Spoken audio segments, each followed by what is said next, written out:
నా పేరు కొడకండ్ల పార్థసారథి. మా నాన్నగారు శ్రీనివాసాచార్యులు, మా అమ్మగారు సరోజినీదేవి, మా చిన్నాన్నలు లక్ష్మణాచార్యులు, రంగాచార్యులు. మా తాతగారిది మహబూబ్ నగర్, వనపర్తి. అక్కడ నేను పుట్టింది హైదరాబాదులో. ఇక్కడనే పెరిగాను, ఇక్కడనే పుట్టాను, ఇక్కడే చదువుకున్నాను. బ్రాహ్మణ సాంప్రదాయాల్లో పుట్టాను. అర్ధశ గోత్రానికి చెందిన వాడిని. చిన్నప్పుడే జంజోపదేశం, యజ్ఞోపదేశం చేసిన వాడిని. పూజలు, పునస్కారాలు, యజ్ఞాలు, యాగాలు, వ్రతులు, మహానుక్యాలు కలుగుతూ జీవితం దైవ భక్తిలో కొనసాగిస్తున్న వాడిని. నేను పుట్టడమే, మా అమ్మకు పుట్టినరోజు నేను 5.5 కిలోలు పుట్టాను. వెయిట్ నేను పుట్టడం 5.5 కిలోలు పుట్టాను. చాలా తెల్లగా దొడ్డుగా పుట్టాను. నేను పుట్టడం మా నాన్నగారు సంస్కృత పండితుడు, మా అమ్మ తెలుగు పండితు. వారి కడుపున పుట్టిన నేను 5.5 కిలోలు పుట్టాను. మా అక్క పుట్టిన 9 సంవత్సరాలకు నేను పుట్టాను. నేను పుట్టంగానే మా అమ్మ కడుపున బల్ల అనేది ఒక టైంలో ఉత్పత్తి అయింది. దానికి గడ్డ ఆపరేషన్స్ లేవు ఆ టైంలో. కాబట్టి నా వెయిట్ ఎక్కువ ఉండడం వల్ల నన్ను గెయిన్ చేసి పాలు ఇవ్వడానికి కూడా లేదు ఓపిక. ఆ స్థితిలో నేను పుట్టడం 1.5 2 years లోపల మా అమ్మగారు చనిపోయారు. అప్పటి నుంచి మా నాన్నగారే తల్లిగా తండ్రిగా ప్రేమించి లాలించి పెద్ద చేశాడు. మా తాతగారు మహబూబ్ నగర్ వనపర్తిలో ఒక పుణ్యక్షేత్రములో అక్కడ పురోహితుడుగా మా తాతగారు ఉన్నారు.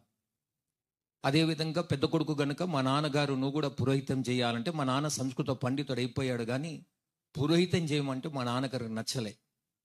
నువ్వు చేసి ఏం సంపాదించినవని నన్ను పురోహితం చేయమంటున్నావు అని చెప్పేసి మా నాన్నగారు తాతగారితో కొట్లాడి బయటకు వచ్చేసాడు. వచ్చిన తర్వాత హైదరాబాద్కు వచ్చాడు. ఇక్కడికి వచ్చి పండితుడే, మంచి చదువుకున్న వ్యక్తి కానీ ఒక మంచి జాబ్ చేయాలని ఒక మిలిటరీలో వెళ్ళాడు.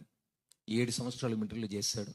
ఒక cook master, vegetarian cook master, sweet మేకర్గా తయారయ్యాడు. ఆస్ట్రాని ఇంటర్నేషనల్ హోటల్లో ఇప్పుడు లేదనుకుంటా, ఒకప్పుడు ఉండేది ఫేమస్ హైదరాబాద్లో. దాంట్లో జాబ్ చేసేవాడు. ఆ విధంగా చిన్నప్పటి నుంచి నన్ను దైవ భక్తిలోనే పెంచాడు. ఉదయకాలంలో ఇవ్వాలి, 5 గంటలకు స్థలంటూ స్నానం చేయాలి, మడిగట్టుకోవాలి. పూజ గదిలోనికి వెళ్ళి నేనే పూజా కార్యక్రమాలను చేసేవాడిని. నేను మడిగట్టుకున్నంతసేపు నన్ను ఎవరు ముట్టొద్దు, వారిని ఎవరు నేను తాకొద్దు. ఆ విధంగా ఆ భక్తి కార్యక్రమాలు చేస్తూ ఉండేవాడిని. స్కూల్కు వెళ్తునేవాడిని. నేను పుట్టడమే 5.5 కిలోలు పుట్టానన్నాం కదా. అదేవిధంగా పుట్టడం 5.5 కిలోలు కాకుండా పెరుగుతూ వచ్చి 7th క్లాస్కి వచ్చే లోపల 114 కిలోలు అయినా నేను. అంటే ఒక చిన్నపాటి డ్రమ్ లాగా తయారైన, అంత దొడ్డుగా హెవీ పర్సన్ అంటే నా జీవితంలో. ఇక నాకు ఒక చిన్న పిల్లక ఉండేది ఇక్కడ మా సాంప్రదాయానికి. కాబట్టి అక్కడ వెళ్తున్నప్పుడు స్కూల్లో టీచర్ ఏది అడిగినా ఫస్ట్ నేను ఆన్సర్ ఇచ్చేవాడిని. చేయలేపి ఆన్సర్ ఇస్తే లోపల నా తోటి స్నేహితులు కూడా, క్లాస్మేట్స్ అందరు కూడా వాళ్ళకి దెబ్బలు పడేటి. వాళ్ళు ఊకే నేను ముందు కూర్చునేవాడిని కాబట్టి నా పిల్లక గుంజేవాళ్ళు. అరే బాపున్నాడా, ఏమరా ఊకే చెప్తున్నావు ఆన్సర్ ఇస్తున్నావు అని ఊకే పిల్లక వస్తే, నేను కొద్ది రోజులు మా నాన్నతో నేను స్కూల్కి వెళ్ళాను, నాకు ఇది తీసి అంటే అది మన సాంప్రదాయం, అది తీయడానికి వెళ్ళలేదు అంటాడు. నేను స్కూల్కి వెళ్ళాలని ఏడ్చుకుంటా 3 రోజులు పండుకుంటే అప్పుడు మా నాన్నగారు దానికి ఒక వ్రతం, ఒక కార్యక్రమం చేసి అప్పుడు ఆ పిల్లక తీసేస్తాడు. సరే పిల్లక అయితే పోయింది, ఇప్పుడు పిల్లక గుంజడానికి లేదు. కానీ ఇప్పుడు నేను హెవీ పర్సనాలిటీ కదా, 114 కిలోలు అంటే మామూలు మాట కాదు కదా. ఊగుతాయి, అన్నీ ఉరుకుతుంటే అట్లా ఉండేవాడిని. అయితే నేను ఆన్సర్ ఇచ్చే లోపల వీళ్ళకు దెబ్బలు పడుతాయి. అరే పార్థసారథి ఎంత బాగా చెప్తున్నాడు, దరిద్రుడు అపరాధుడు ఎట్లున్నారా మీరు, ఒక్కడిని కూడా ముద్దు ముఖంలారా స్కూల్కి వస్తారు, ఒక్కొక్కడుగా పొట్ట విప్పితే ఒక అక్షరం రాదు అని చెప్పి సార్ తిట్టేవారిని. అప్పుడు నన్ను తీసుకుపోయి గోడ వెనుక, స్కూల్ వెనుక, వింటర్ బెల్కు, లంచ్ బెల్కు నన్ను పక్కల గుద్దెట్టోళ్ళు. ఇక ఉట్టి మెత్తడు కదా, మీలాగా ముక్కలు తినే అలవాటు లేదు కదా. పప్పు, నెయ్యి, పెరుగు ఇవే తినేయాలి కాబట్టి పక్కన నొప్పి లేచేటి. మా నాన్నకి చెప్పాను ఇట్లా కొడుతున్నారంటే, స్కూల్ పిల్లలు అట్లా ఉంటుందిరా, ఆట పాట ఆడుకుంటూ పోవాలని. కానీ రోజు నేను ఆన్సర్ చెప్పాలంటే భయం అయ్యేది, ఎందుకంటే వీళ్ళు కొడతారని. నాకు అన్ని సబ్జెక్టులు ఇష్టం కానీ ఒకటే సబ్జెక్ట్ ఇష్టం కాదు, అది ఇంగ్లీష్. ఎందుకంటే ఇది మన దేశ భాష కాదు, మన దాంట్లో పెట్టి మనని ఇరికిస్తారు, మనని చంపుతారు ఇది అని చెప్పి అన్ని సబ్జెక్టులో 95 90 అబోవ్ ఉంటే దీంట్లో మాత్రం 50% ఉంటుంది. ఏదో సబ్జెక్ట్లో ఉన్నది చదవాలని పాస్ అయ్యాడు కావాలి, కానీ ఇంట్రెస్ట్ చదివేవాని కాదు. కాబట్టి ఆ విధంగా నా క్లాస్మేట్స్ నన్ను కొట్టి నన్ను ఇబ్బంది పెట్టి గాయపరుస్తున్న కొద్దీ నాకు ఇబ్బంది అయ్యేది. నన్ను అలా కొట్టి హింసించేవారు. కానీ ఏది చేసినా ఈ 3 ఏళ్లకు కుంకుమ పసుపార్చన, పొద్దుగాల లేవాలి నేను కుంకుమార్చన, పసుపార్చన, పువ్వార్చన, ఈ అర్చనలను చేసుకుంటూ దీపార్చన చేసుకుంటూ వచ్చేవాడిని. కాబట్టి ఎప్పుడు 3 ఏళ్లకు నాకు పసుపు కుంకుమ అర్చన ఇప్పుడు ఉండేటి, పచ్చగా ఎర్రగా ఉండేటి. కూడా ఆ విధంగా దైవభక్తిలో పెరుగుతున్నాను కనుక, నిష్ఠ కలిగిన బ్రాహ్మణ సాంప్రదాయం కనుక ఆ దైవభక్తిలోనే పెరుగుతూ వచ్చాను. అయితే ఈరోజు నన్ను కొట్టడం, హింసించడం బాధ అవుతుంది. 7th పాస్ అయ్యాను. అక్కడి నుంచి నా స్నేహితులు, ఒక రోజున నేను 8th క్లాస్కి వెళ్ళాను. స్కూల్ అయిపోయింది, గ్రౌండ్లో ఆడుకుంటున్నాను. వాళ్ళు అనుకున్నారు ఈ బాపనుడు ఉన్నంతకాలం మనకు దెబ్బలు పడతాయిరా, మన క్లాస్లో వీడు ఉన్నంతకాలం దెబ్బలు పడతాయి అనుకొని నన్ను ఏమనుకున్నారో తెలియదు. కానీ ఒక రోజున స్కూల్లో గ్రౌండ్ ఆడుతున్నప్పుడు సిగరెట్ తెచ్చారు, ముట్టించారు, నన్ను తాగుమని చెప్పారు.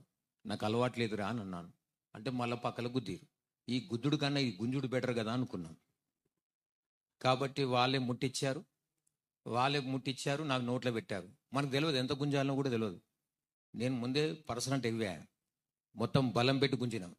గుంజేటప్పుడు సిగరెట్ సగం కాలింది, పొగ లోపడిపోయింది, తర్వాత దగ్గు వచ్చింది, తర్వాత చక్కెర వచ్చింది, తర్వాత పడిపోయాను గ్రౌండ్లో. 4:30కి వాళ్ళు పడిపోయినా ఎవరు తీసుకొచ్చారో తెలియదు, ఎట్లా తీసుకొచ్చారో తెలియదు. మా ఇంట్లో పండబెట్టారు.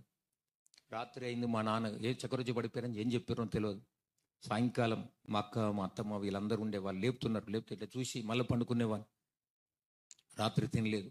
తెల్లారి స్కూల్కి వెళ్ళాలి కదా, ఆ టైంకి లేపుతున్నారు, పూజ చేయాలని ఆ టైంకి లేపుతున్నారు. లేచి చూస్తున్నా, పండుకుంటాను అంతే.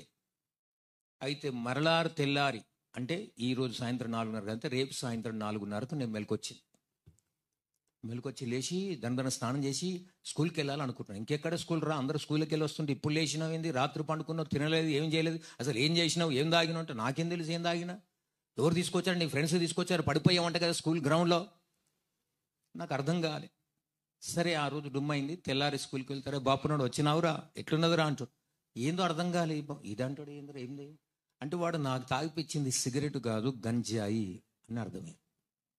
ఆ రోజు నాకు అర్థమైంది, నాకు ఇచ్చింది సిగరెట్. పాపం అనేది మెల్లగానే వస్తుంది, అది వచ్చిందంటే నేను ఆక్రమిస్తుంది, దాంట్లోకి వెళ్ళి ఊపిలోకి వెళ్ళి బయటికి రావడం కష్టం. అట్లా నాకు గంజాయి రూపకంగా నాలోనికి వచ్చింది పాపం. ఆ విధంగా నన్ను గంజాయే కాదు, నల్లమందు, బ్రౌన్ షుగర్, బంగు, కొకైన్ ఇవన్నీ కూడా అలవాట్లయినాయి. ఎంత అలవాటైందనంటే నేనంత క్లెవర్ స్టూడెంట్ ఉంటిని, రాను నా స్టడీ జ్ఞానం పోయింది. 10th క్లాస్ వచ్చేలోపడే నేను మామూలుగా 50% పాస్ అయ్యాను, అంతే, 50 మార్క్సే. తర్వాత ఇంటర్కి వచ్చే లోపల బార్డర్లో పాస్ అయ్యాను. డిగ్రీ ఫస్ట్ ఇయర్ పాస్ అయ్యాను, అది కూడా బార్డర్. సెకండ్ ఇయర్ డిస్కంటిన్యూ అయిపోయింది. ఆ విధంగా నా జీవితం అంతా స్పాయిల్ చేసింది. అది లేకుండా నేను బ్రతకలేని కాడికి వచ్చేసాను. లేత ప్రాయమున నాకు ఇది అలవాటు చేశాడు సాతాను. నా చెడు స్నేహాల వల్ల, వారు నాకు బలవంతంగా నేర్పేయడం వల్ల, వాళ్ళకి దెబ్బలకో దేనికో భయపడి నేను తాగడం అలవాటైంది. అది ఒకసారి తాగిన తర్వాత మర్చిపోయేవాడిని కాదు. కాబట్టి అది ఆ విధంగా నేను బానిస అయిపోయాను డ్రగ్స్. ఈ డ్రగ్స్ తాగడం వల్ల నా కాళ్ళు చేతులు షవరింగ్ అయ్యేది. అది లేకపోతే నాకు పని చేసేవాడిని కాదు, నాకు భయం అయ్యేది, నాకు పిచ్చెక్కేది. ఈ విధంగా స్థితి అవుతుంది. ఒక్కొక్క రోజును 3 రోజులు పండుకొని లేచేవానికి, అది ఎక్కడ పండుకుంటాను, ఏ పార్కులో పండుకున్నానో తెలియదు. ఆ స్థితి భయంకరంగా తయారైంది. మా నాన్నగారు ఎలా ఇట్లా అయిపోయింది నా కొడుకు, అయ్యో ఇట్లా అయిపోయింది, ఎక్కడికి పోతుందంటే మా నాన్నకు తెలియదు, మాకు ఇంట్లో ఎవరికి తెలియదు. ఏమవుతుంది వీడు 3 రోజులు కనబడుతున్నాడు, పెద్దగా అయినప్పటి నుంచి ఎక్కడికి పోతున్నాడు అర్థమైతలేదు. ఈ విధంగా మత్తు పదార్థాలకు అలవాటు అని తెలిసినప్పుడు మా నాన్న భయంకరం కొట్టాడు నన్ను. ఏమిరా ఇంత పెద్దగా బ్రాహ్మణ కులంలో పుట్టావు, నువ్వు పురోహితుడు, నేను చేయలేకపోయినా పురోహితం నిన్ను చేపిద్దాం అనుకున్నా, నువ్వు కూడా ఒక పురోహితుని కావాలనుకున్నా, నేను కూడా పురోహితునే కావాలనుకున్నాను. అదేవిధంగా దైవభక్తులను పెరిగాను. కానీ ఈ రూట్ మారింది నాది. ఈ డ్రగ్స్ అలవాటు కాగానే మత్తు పిచ్చెక్కుతుంది నాకు. అది లేకపోతే నేను దాహం అయితే నీళ్ళు ఎలా తాగుతామో, అది లేకపోతే నేను మనిషిగా ఉండేవాడిని కాదు. నన్ను కోసినా నాకేం కాదు, ఏదో కోసినా నాకేమనిపించదు, అంత భయంకరమైన వ్యక్తిగా తయారైన. ఈ డ్రగ్స్ నా జీవితాన్ని నాశనం చేసింది. ఇక్కడ కూర్చున్న నీవు కూడా యవనస్తుడా, యవనురాలా, నీకేదైనా అలవాటు ఉండొచ్చు. మనందరికీ ఏదో ఒక బానిస చేస్తుంది సాతాను. పాపం చేయవాడు ప్రతివాడు పాపానికి బానిస అని బైబిల్ అన్నట్లుగా, దాసుడు అన్నట్లుగా మనం కూడా ఏదో ఒక అలవాటుతో బానిసై బతుకుతున్న మన జీవితంలో, నా జీవితంలో అటువంటి డ్రగ్స్ నా జీవితాన్ని నాశనం చేశాయి. ఒకటే రూపకంగా వచ్చింది కానీ దానికోసం కలకత్తా, బాంబే, హైదరాబాద్ ప్రత్యేక పట్టణాలు ఎక్కడ కూడా ఏడేడు అడ్రస్ దొరుకుతాయో అక్కడ తాగేవాడిని. మా నాన్నగారు వీళ్ళు ఎలా మారాలి, వీడు ఇంత భయంకరంగా డ్రగ్స్ ఎడిటర్ అయింది, వీరు ఎట్లా మార్చాలని చెప్పేసి నన్ను అనేక ప్రాంతాలు తీసుకువెళ్ళాడు. పుణ్యక్షేత్రాలు, తిరుపతికి వెళ్ళాను, యాదగుట్టకు వెళ్ళాను, కాశీకి వెళ్ళాను. అక్కడ మునుగు, ఇక్కడ మునుగు, అక్కడ గుండు కొట్టి, ఇక్కడ గుండు కొట్టి అన్ని కొట్టుకున్నాను. ఆ చేసినంత భక్తి చేసినంతసేపు, ఆ పూజ కార్యక్రమం అయినంతసేపు బాగానే ఉండేవాడిని. ఆ పూజ అయిపోయిందంటే నాకు పిచ్చి ఎక్కేది, తాగాలి తప్పి ఆ పుణ్యక్షేత్రాల దగ్గర స్వాములు, బాబాలు తాగుతుంటే వాళ్ళ దగ్గర పోయి నేను తాగేవాడిని. నువ్వు చిన్నోని అంటే నేను తాగితే చెప్తా అసలు నువ్వు డూప్లికేటా అసలు ఒరిజినల్ తాగేది నేను చెప్తుంది అని నేను తాగేవాడిని. ఇది మీరు తాగేది డూప్లికేట్ అనేవాడిని. ఎందుకంటే నేను తాగేది కలకత్తా లేదా బాంబే లేదా హైదరాబాద్లో ఒకే ఒక స్థలంలో దొరికేది. అక్కడికి వెళ్ళి నేను తెచ్చుకునేవాడిని. నా స్నేహితులు ఈ విధమైన లోకాటిలో నా జీవితం కొనసాగుతుంది. కొద్ది అందరూ పంతులు గారిని కొడుకు అక్కడ పడిపోయాడు, పంతులు గారిని కొడుకు అక్కడ పడిపోయాడు అంటే మా నాన్నకు అవమానం అవుతుంది. అయ్యో ఏంద్రా నీ పరిస్థితి ఇలా భయంకరంగా తయారయ్యావు, ఎన్ని పుణ్యక్షేత్రాలు తీసుకుపోయినా అక్కడ ముఖ్యం ఇక్కడ ముఖ్యం అన్ని చేశాం, ఎన్నో కొబ్బరికాయలు కొట్టించాడు, ఎన్నో చేశాడు, ఎందుకు మారుతలేవు అంటే నేను కూడా మానాలనే నాకు కూడా ఆశ ఉన్నది కానీ మానలేకపోతున్నా. నా పరిస్థితి చాలా దినం దిగజారిపోతుంది. దానికి వెళ్ళి నన్ను రక్షించేవారు లేరు, కాపాడేవాడు లేరు. అప్పుడు మా నాన్న చిచి నువ్వు చనిపోయి మీ అమ్మ బతుకుంటే బాగుండు కదరా, ఎందుకు ఇలా చేశావు? నాకు ఏడుపు వచ్చేది. యవ్వన ప్రాయం వచ్చింది, 19-20 సంవత్సరాలు ఆ వయసు నాది. అప్పుడు కాలు పడుకుని ఏడుస్తున్నాను, నన్ను క్షమించండి నాన్న, నేను బంద్ చేయాలనుకుంటున్నాను, మానాలనుకుంటున్నాను కానీ మానలేకపోతున్నాను, నా వల్ల అయితే లేదని. అప్పుడు మా నాన్నగారు పాపం బాధపడి ఎట్లా చేద్దాం, నేను ఎట్లా మాన్పాలి అని ఆలోచించి, స్నేహితులు సలహా ఇచ్చేటోళ్ళు చాలా మంది ఉంటారు కదా, లేదు పంతులు గారు ఏరియా మారండి, ఏరియా మారితే వీడు మారతాడని అన్నారు. నేను నల్లగుట్టలో ఉండేవాడిని. నల్లగుట్ట నుంచి హైదరాబాద్ రాణిగంజ్ ఇంకా బ్యాక్ సైడ్ నల్లగుట్ట ఉంటుంది, అక్కడ ఉండేవాడిని. అక్కడికి వెళ్ళి తీసుకుపోయి పార్సిగుట్టలో వేసిండు. అక్కడ ఒక బంధువుల దగ్గర పెట్టాడు. ఇక్కడికి వెళ్ళి తీసుకువెళ్ళి బంధువుల దగ్గర పెట్టి జర చూడండి నా కొడుకును, జర జాగ్రత్తగా చూడండి. ఎవరు చూస్తారేంది, ఇంటోలో చూడకపోతే బయట వాడు ఏమి చూస్తాడు మనని. అయితే తాగుబోతుకు ఊరంతా చుట్టాలన్నట్లు అదొక సామెత ఉంటుంది కదా, తాగుబోతుకు ఊరంతా చుట్టాలు ఉంటారంట. అట్లనే నాకు కూడా ఈ డ్రగ్స్ తాగేవాడు ఇక్కడ ఎవడు తాగుతాడు ఏం సంగతి నేను అవలీలో గుర్తుపట్టేవాడిని. వాడితో సహవాసం కలిసేది వెంటనే నాకు విస్కీ బ్రాండ్ తాగితే నిషా ఎక్కదు కానీ నేను తాగే గంజాయి, నేను తాగే బ్రౌన్ షుగర్ లేదా నేను తాగే కొకైన్ ఏదైనా ఉంటే అది భయంకరంగా ఆ వాసన చూసిన, ఆ పొగ వాసన చూసిన, పీల్చుకున్నా లేదా తాగిన ఆ మత్తెక్కేది అంత భయంకరమైన స్థితి. ఆ విధంగా మా నాన్నగారు బస్తీ మారేడు కానీ నేను మారలేదు. తర్వాత ఎవరు చెప్పారు, పంతులు గారు నీ కొడుకు మారాలంటే ఒక దగ్గర తీసుకువెళ్ళండి. మా నాన్నగారికి ఆ స్థలం నచ్చదు కాదు, ఎందుకంటే అందరూ మా కాలు మొక్కవలసింది కానీ మేము ఎవరిని కాలు మొక్కం కాబట్టి మా కాలు మొక్కవలసింది కానీ మేము మా దగ్గర పోవడం ఏంది, పోమని అంటాడు. లేదు పంతులు గారు నేను చెప్తున్నాను నీ కొడుకు బాగేతడు ఖచ్చితంగా తీసుకువెళ్ళండి అంటే హైదరాబాద్ చార్మినార్ దగ్గర మదీనా అనే ప్రాంతాన్ని తీసుకువెళ్ళాడు. మదీనా దగ్గర లోపలికి వెళ్ళాను, ఖమ్మం లోపలికి వెళ్తే అక్కడ ఒకడు భయంకరంగా మంత్రగాడు. బాబున్నోళ్ళు ఇప్పుడు మంత్రాల దగ్గర వెళ్ళరు కానీ పరిస్థితి నా కొడుకు బాగుపడాలని అక్కడ తీసుకువెళ్ళాడు. వాడు ఒళ్ళంతా పసుపు రుద్దుకున్నాడు, ఒక గోషి కూడా తప్ప ఏం లేదు వానికి. పోయి అన్నిటికల్లా నీరబోసుకున్నాడు, చాలా భయంకరంగా ఉన్నాడు. అప్పటికే గిరాకీ చాలా ఉన్నది అక్కడ వానికి. వాడు ఎవరిని చూస్తున్నాడు, ఎందుకంటే పంతులు కొడుకుని తీసుకొస్తుందని ఆగాడు. మా నాన్నగారు పోగానే మా నాన్నగారు కాలు ముక్కడానికి వచ్చింది. వాడు అప్రాచ్యుడా నన్ను ముట్టకు, దూరం జరగన్నాడు మా నాన్నగారు. వాడు దూరం జరిగాడు. దూరం జరిగినాక ఆడ కూర్చేశాడు. మా నాన్నగారు అక్కడ కూర్చోబెట్టాడు. వీడేనా నీ కొడుకు అంటావు, పంతులు వీనేనా కొడుకు అంటే అవునంటే ఓకే ఏం భయపడకు పంతులు బాగున్నాడు కూర్చోమన్నాడు. మా నాన్నగారు కూర్చేసిండు. ఆల్రెడీ గిరాక్ అక్కడ చాలా మంది ఉన్నారు కూర్చొని. ఫస్ట్ నన్నే చూస్తున్నాడు. ఆడొక పీట నాకు ఒక పీట వేసాడు. మధ్యలో యాప కొమ్మలు ఉన్నాయి, నిమ్మకాయలు ఉన్నాయి, కత్తి ఉన్నది, జీడితులు ఉన్నాయి, ఎండిపోయిన మిరపకాయలు ఉన్నాయి, పసుపు కుంకుమ ఇవన్నీ ఉన్నాయి అక్కడ ఆ ప్రదేశంలో. అతను అక్కడ కూర్చోమన్నాడు. నన్ను కూడా ఇప్పుడు షర్ట్ ఇప్పు అన్నాడు. నేను మా నాన్నకి తిరిగిన. వాడు ఏం చెప్తే చేయరా నువ్వు బాగవుతావు అంటాడు. నేను కూడా బాగుపడాలి కదా అని ఉన్నది కాబట్టి షర్ట్ ఇప్పి మా నాన్నకి ఇచ్చాను. ఇంకేమైనా ఇప్పమంటాడు అనగానే ఏమి ఇప్పమని లేదు, ఒక షర్ట్ ఒకటి ఇప్పి నడిపెట్టిన. షర్ట్ ఇప్పిన కూర్చున్న వాడు ఇద్దరు కూర్చున్నాడు. కూర్చొని వాడు ఏదో మంత్రోచ్చరణ చేశాడు. చేసి ఆ పసుపు కుంకుమ నా నెత్తి మీద చల్లాడు. చల్లితే నేను తుడుచుకుంటున్నా, ఇట్లా దులుపుకుంటుంటా. ఇప్పుడు చెప్పు నీ పేరేంది అని అన్నాడు. నేను మా నాన్నకి తిరిగిన తర్వాత చెప్పురా అని అన్నాడు. ఓకే రైట్, కొడకండ్ల పార్థసారథి చార్యులు అని అన్నాను నా పేరు. అనగానే అప్పుడు వాడు మా నాన్నకి తిరిగాడు. అవునన్నట్టు మా నాన్న అన్నాడు. సరే అని మళ్ళీ వాడు లేచిండు. 2 నిమ్మకాయలు తీసుకుండు, ఈడొకటి ఆడొకటి కోసిండు. భుజం మీద కోసి మళ్ళా పసుపు కుంకుమ నా ముఖం మీద ఇక్కడ నెత్తి మీద జల్లేను. మళ్ళీ కూర్చొని ఇప్పుడు చెప్పు నీ పేరేంది అంటాడు. ఎన్నిసార్లు చెప్పాలి అని మా నాన్న దగ్గర తిరిగి చెప్పు అరే ఏం చెప్పాలి, కొత్త పేరు పెట్టినావు, అదే కదా పేరు నాకు. సరే ఇప్పుడు ఏం చేసిన అంటే కొడకన్ల తీసేసిన. కొడకన్ల కే పార్థసారథిచార్యులు అన్న అనగానే వాడు మళ్ళీ వచ్చిండు, నెత్తి మీద ఒక నిమ్మకాయ కోసిండు, మళ్ళా మసుపు చల్లిండు, మళ్ళీ చుట్టూ తిరిగిండు, నా చుట్టూ అక్కడ కూర్చున్నాడు, మళ్ళా చల్లిండు. ఇప్పుడు చెప్పు నీ పేరేందంటాడు. ఓరి అవ్వ ఎన్నిసార్లు చెప్పాలి నీ పేరు అని. మన ఏంది అంటే చెప్పురా, ఏం చెప్పాలి, కొత్త పేరు పెట్టలేదు అదే పేరు కదా, ఊకే పేరు అడుగుతాడు ఊకేడు అంటే చెప్పురా అంటే కోపం వచ్చింది. ఇక కేదేది ఇక్కడ చార్యులు కూడా తీసేసిన. ఉట్టి పార్థసారథి అన్న. ఉట్టి పార్థసారథి అనగానే వాడు యాపకొమ్మలతో ఈ పంత వాళ్ళకొచ్చింది. నాకు మనతుంది షెట్ లేదు కదా. మా నాన్న ఒక ఓడ్చుకుంటాడు మా నాన్న. మళ్ళీ ఏదో చదివిండు, మళ్ళా చదివి ఇప్పుడు చెప్పు నీ పేరు అంటాడు. ఓరి అవ్వ ఇప్పుడు ఊకే పేరు ఆడతాడు, వేరేదేం తెలియదు ఆయనకి, ఇదేం పేరు చల్ నేను చెప్పానంటే వాడు ఈ పంద వల్ల కొట్టిండు నాకు. అంటే 3 సార్లు అడిగితే అదే చెప్తే ఏం కొత్త పేరు మనం ఏదైనా చేస్తాడేమో అనుకుంటే వీడు నన్ను అడుగుతాడు, నన్ను చంపుతాడు. ఆయన కోపం వచ్చి ఇప్పుడు వాడు బరిబాతలో ఉన్నాడు కదా, అదే యాపకొమ్మలు తీసిన వాని ఈ పంద వాళ్ళు కొట్టిన నేను. నన్ను వాని గుంజ పెద్ద పంచాయతీ అయింది అక్కడ.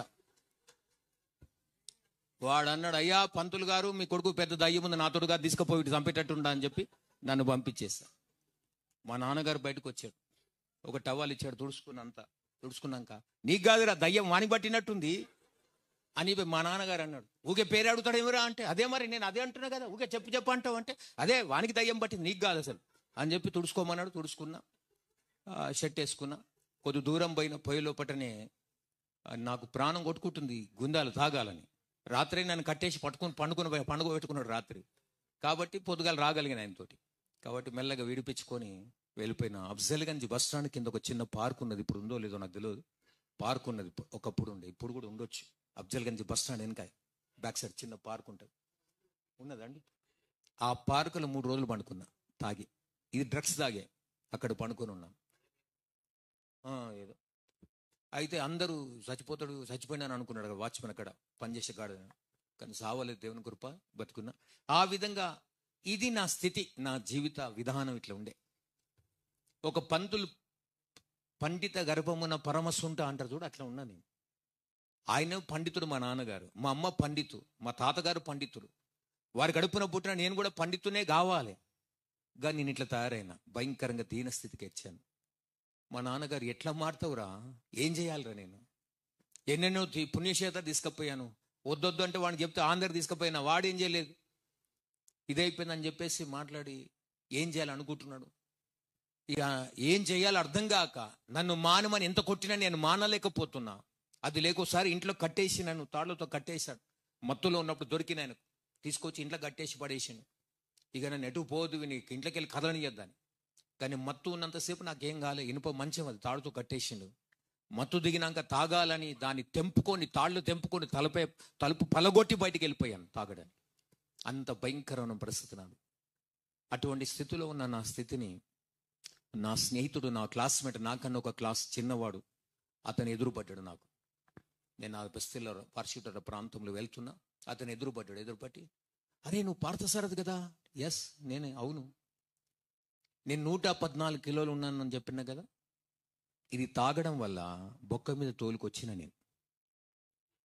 ఈ డ్రగ్స్ తాగడం వల్ల తిండి ఉండదు నాకు, ఇది ఉంటే చాలు మజా ఉంటుంది. కాబట్టి తిండి తినేవాడిని కాదు, నీళ్ళు కూడా కరెక్ట్గా తాగేవాడిని కాదు. బొక్క మీద తోలు మాత్రం వచ్చేసింది, అంత భయంకరంగా. అది నన్ను లోపల తినేస్తుందని నాకు అర్థమైతలేదు. నేను మజా చేస్తున్నా, డ్రగ్స్లో ఎంజాయ్ చేస్తున్నా అనుకుంటున్నాను, కానీ అది నన్ను తినేస్తుందని నాకు అర్థం కాలేదు. వాడు చూసి నువ్వు పార్థసారథి కదా అని గుర్తుపట్టాడు. ఎస్ నేను పార్థసారథి. నువ్వెవరు? అతను నేను గుర్తుపట్టలేకపోతున్నా. నువ్వెవరంటే, అరే నేను రా ప్రేమను, నీతో ఒక క్లాసులో చిన్నవాడిని. అట్లనా? అరే ఇక్కడికి ఎట్లా వచ్చినావు అంటే, మా బంధువుల దగ్గర పెట్టాడు మా నాన్నగారు ఇక్కడ అని అంటే, అట్లనా అని మాటలు కలిపాడు. అది చాలా దొడ్డుగుంటివి కదరా, నువ్వు ఎట్లా పక్క అయినవురా? ఓ డ్రమ్ అనేటోళ్ళం నేను, ఊకే అంత దొడ్డుగుండేటోని, ఇప్పుడు ఇంత సన్నగా అయింది ఆయన.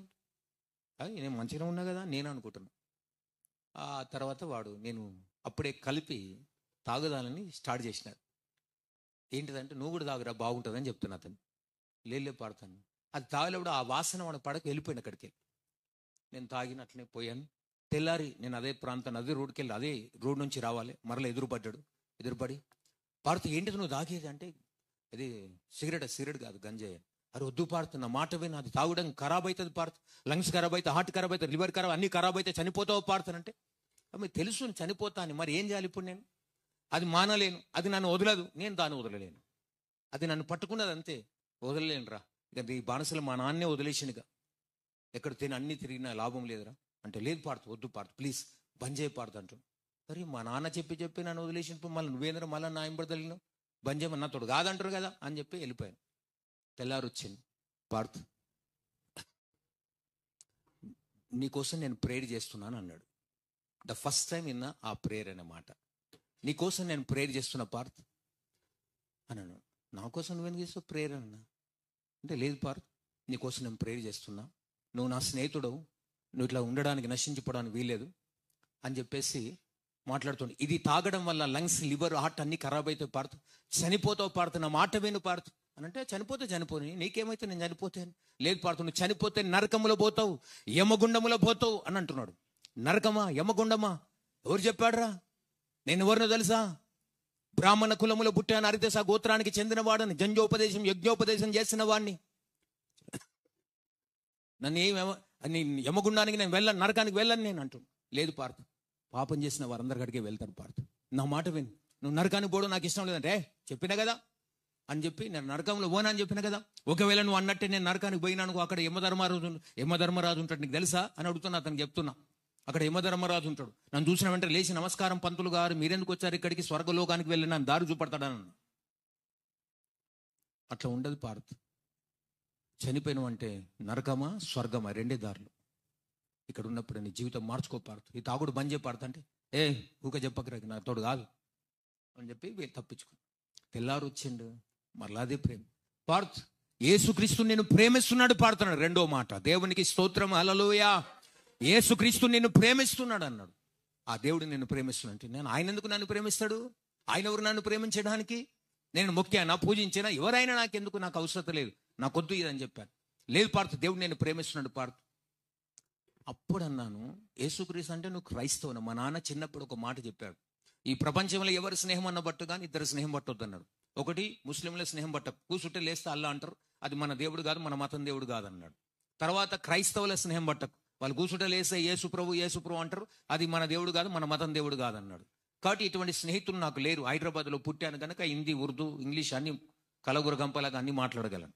కాబట్టి నాకు ఆ స్నేహితులు ఎవరు లేరు అటువంటి వాళ్ళు. అయితే నా మాట విను పార్త్ అంటే, నువ్వు క్రైస్తవను అని అడిగినాను. లేదు పార్త్, నేను ఇలాగనే తాగి తందనాలు చేసేవాడిని, సినిమాలు షికారులు తిరిగేవాడిని. నా దేవుడు నన్ను రక్షించను పార్త్, నిన్ను ప్రేమిస్తున్నాడు, నిన్ను రక్షిస్తున్నాడు. రేప నాకొద్దు, ఈ కులం తక్కువ దేవుడు, మాదిగమాలలో దేవుడు నాకు వద్దు. నా మతం దేవుడు కాదు, నా కులం దేవుడు కాదు, నా దేశం దేవుడు కాదు, నేను నమ్మాలి, నాకు అవసరం లేదు అని చెప్పి అతను ధిక్కరించి వెళ్ళిపోయాను. నా మాట విని పార్త్, గట్టిగా పట్టుకొని ఒక్కసారి నా మాట విని అని చెప్తే, నేను వినకుండా, నాకు దేవుని గురించి చెప్పకు, నాకు దేవుడు వద్దని చెప్పినాక, నాకేం మస్తు దేవతలు ఉన్నారు, దేవుళ్ళు ఉన్నారు, నీకు దేవుడు నాకెందుకురా వద్దని చెప్పే లోపల వాడు అదే పదే ప్రేమ లేపాడుతున్న మాట విని పాడుతూ, నువ్వు రక్షించబడతావు, నువ్వు బాగైతో పాడుతుంటే పొడవలు మనం ఒక దెబ్బ కొట్టిన, ఇక్కడ పలికింది కొద్ది రక్తం కారుతుంది. నాకు బాధ అయింది పాపం, అయ్యో నా స్నేహితుని కొట్టాను కదా. నేను అన్న అందుకోసమే దేవుని తీసుకురాకు మధ్యలో అని చెప్పిన. ఇంకోసారి తీసుకురాకు, మంచిగా ఉండదు, దోసాను ఉంటే ఉండు, లేదా కట్ చేయి అని చెప్పి నేను వెళ్ళిపోయాను. తెల్లారి నేను మళ్ళీ అదే త్రోవలు వెళ్ళాలి, అదే నాకు రూట్, వేరే రూట్ లేదు. వస్తుంటే వాడు చిన్న ప్లాస్టర్ వేసుకొని మళ్ళీ వచ్చిండు. పార్త్, దేవుడు నిన్ను ప్రేమిస్తున్నాడు పార్త్, నిన్ను రక్షించాలని ఆశపడుతున్నాడు పార్త్, ఒక్కసారి యేసు ప్రభు ఒక అవకాశం ఏనంటే, నాకు ఇరిటేషన్ వచ్చింది. ఇక వీడు గజ్జుగుక్క తగిలినట్టే తగులుతుండే, మరి ఊకే నాయంబడి అని కోపం వచ్చి, చల్ ఇంకోసారి నాకు యేసు ప్రభు గురించి చెప్పకు, నాకు అవసరం లేదు దేవుడు అని చెప్పినా కదా అని చెప్పేసి అనుంచి అంటారు, దోసాని పని నుంచి బంధు, నువ్వు నాతో మాట్లాడకని చెప్పి వాడి మాట వినకుండా నేను ధిక్కరించి దూరం చేసి వెళ్ళిపోతున్నా. వాడు అనుకుని నా మాట వినేటట్టు లేడు అనుకొని, పార్తు అని గట్టిగా పిలిచిండు. టక్మన ఆగిన, ఏంది అని, నీవు పడ్డ ఈ ఊబిలోకెళ్ళి నిన్ను రక్షించడానికి సమర్థుడైన దేవుడు నా యేసు తప్ప ఇంకెవరు లేరు అని చెప్పాడు. హల్లెలూయా. ఆ మాట అనగానే నేను పడిన ఊబి ఏంది, గంజాయి, డ్రగ్స్లో పడ్డాను. దీనిలోకి రక్షించడానికి ఎన్నో ప్రాంతాలు, ఎన్నో పుణ్యక్షేత్రాలు తిరిగి, ఎక్కడికో మునిగాను, తేలాను, సమర్పించుకుని అన్ని చేశాను, అయినా నేను దాంట్లోకి వెళ్ళి బయటికి రాలే. వీనికి ఎట్లా తెలుసు ఆ ఉబ్బిలికలు రక్షించడానికి యేసుప్రభు ఒక్క తప్ప ఇంకెవరు లేరంటున్నాను. ఆ మాట నన్ను బలంగా తాకింది, కానీ నేను దులుపుకొని వెళ్ళిపోయాను ఆ రోజు వాడిని. ఇక తెల్లారి ఆ రోడ్లో పోవాలంటే భయం మీద, ఎప్పుడు కలుస్తారా వీడు అని భయం మీద. వాడు ఆడికెళ్ళి వస్తుంటే ఈ గల్లీలకి వెళ్ళి తప్పించుకున్నాను నేను. విచిత్రం తెలుసా అండి, వాని నుంచి 10 రోజులు తప్పించుకున్నాను, కానీ సకల బ్రహ్మాండాన్ని నిర్మించిన నిర్మాణుకుని చేతులు తప్పించుకోలేకపోయాను. ఆమేన్, హల్లెలూయా. అంటే మనం ఏం చేస్తున్నాం, ఎక్కడ పోతున్నాం అన్నీ తెలుసాను. దర్వేశ్వరుడు ఉన్నాడా? దర్వేశ్వరుడు అంటే వీళ్ళే, ఇవి కొట్టేటోళ్ళు ఉండు నాయన, ఇక్కడ కూసో. సర్వేశ్వరుని గొలవాలంటే దర్వేశ్వరుడు అవసరం అంట. ఈ దరువు లేకపోతే సర్వేశ్వరుని గొలవలేం. పాట పాడని టంగుమని కొట్టేటోడు కావాలి. ఆమేన్, హల్లెలూయా. నేను సింగర్ని కాదు, గాయకుని కాదు, ముక్కలు పాడతాన్ని. కాబట్టి నాకు కీబోర్డ్ మీద పాడలేదు ఇలానా, ఆయన ఒకటి ఉంటే చాలు నాకు. దేవునికి స్తోత్రం, హల్లెలూయా. మనం అనుకున్న దేవుడు ఏం చేస్తున్నాడులే, నన్ను చూస్తాడా, గమనిస్తాడా అని అనుకుంటాం, కానీ దేవుడు ప్రతి వారిని గమనిస్తున్నాడు, చూస్తాడు. కాబట్టి నేను ఆ ఊర్లో మెదక్ ప్రాంతాల్లో సేవ చేస్తున్నాను కాబట్టి అప్పుడు ఆ పాట రాశాను. నేను పాటలు రావు నాకు, హల్లెలూయా స్తుతిమ పాట పాడడానికి 3 నెలలు పట్టింది నాకు. తాళం కలిస్తే రాగం కలగదు, రాగం కలిస్తే తాళం కలగదు. నేను పాడేసాను, పుట్టిన సంఘములు హల్లెలూయా స్తుతిమ పాడుతుంటే నేను హల్లెలూయా ఎత్తినాక నేను ఎత్తుతున్నాను హల్లెలూయా. పాడకంటారు, నువ్వు పాడతానే పాటలు తగ్గిపోతున్నాయి అంటాడు. సరే పాటలు పాడ తాళం అన్న కొడదామని వాళ్ళు చప్పట్లు కొట్టొద్దునాక లట్టుకుమని కొట్టేటోని, చప్పట్లు కూడా కొట్టొద్దు అన్నారు. 3 నెలలు కూర్చొని రూమ్లో ఏడ్చిన, యేసయ్యా నాకు ఈ పాట వస్తలేదు నాయన, ఒక పాట నేర్పయ్యా అని ఇదే పాట 3 నెలలు పాడిన. ఒర్రంగా రోగం అంట, పాడంగా రాగం అంట. ఆమేన్, హల్లెలూయా. ఒర్రినవా రోగం, పాడినవా రాగం.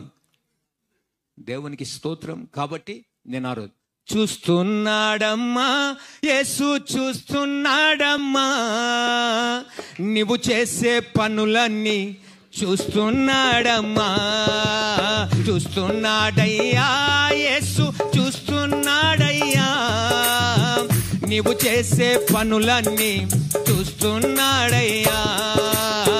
అడుగుతాడమ్మా లెక్క, అడుగుతాడమ్మా తీర్పు రోజు నిన్ను లెక్క, అడుగుతాడయ్యా, అడుగుతాడయ్యా లెక్క, అడుగుతాడయ్యా తీర్పు రోజు నిన్ను లెక్క, అడుగుతాడయ్యా. చీకట్లో చేశానని నన్నెవరు చూశారని, చూసిన నాకేమని ఎవరేమి చేస్తారని. అందరు చీకట్లో చేశానని నన్నెవరు చూశారని, చూసిన నాకేమని ఎవరేమి చేస్తారని. విర్రవీగుతున్నావా, చెడ్డ పనులు చేస్తున్నావా, విర్రవీగుతున్నావా, తప్పు పనులు చేస్తున్నావా. చూస్తున్నాడమ్మా యేసు చూస్తున్నాడమ్మా, నీవు చేసే పనులన్నీ చూస్తున్నాడమ్మా.